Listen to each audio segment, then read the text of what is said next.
Here we have some of the Les Pauls and some other bodies as we receive them from the rough mill, which is across the parking lot. So this is what a Les Paul body looks like when we receive it here.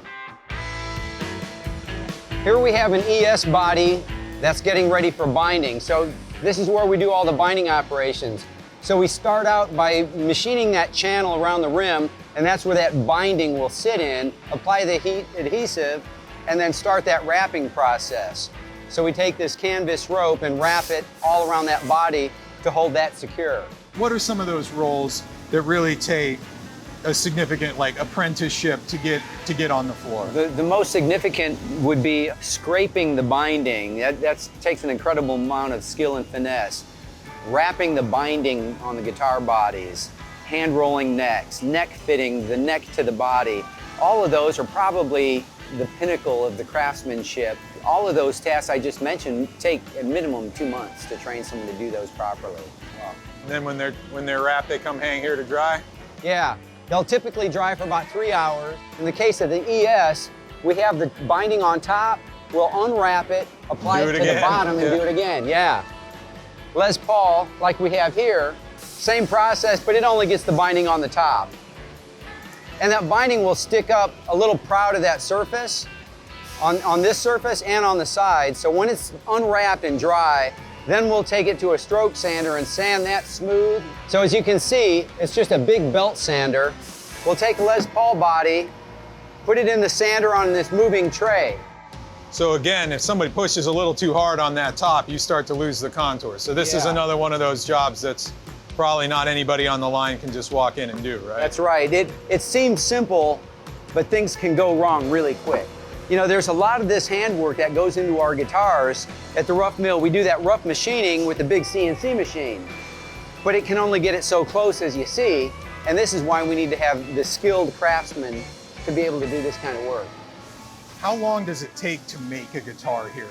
From it's raw wood to it's getting put into a case and put back into the warehouse? A Les Paul, as we know it and love it, is standard. Gloss finish, maple top, book match, binding, all that's probably 12 to 14 days.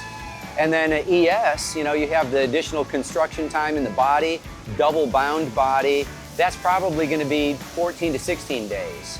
So that's still everything that goes on, that's very, very quick. 2 weeks from a log to a finished guitar in the case, ready for somebody to pick it up. It's absolutely amazing.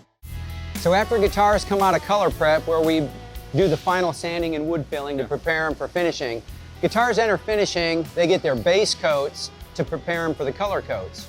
And the base coat is just a clear sanding sealer, lacquer sanding sealer. And everything we do at Gibson is lacquer, genuine nitrocellulose lacquer. We feel very strongly about that, and that kind of defines what a Gibson is.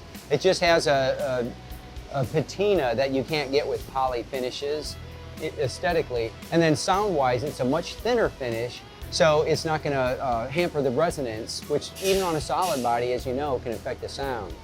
So here we're going to look at a sunburst getting shot. He's going to start out by spraying that first yellow, antique kind of color for the base. Then he's going to follow up. In this case, it's a honeyburst.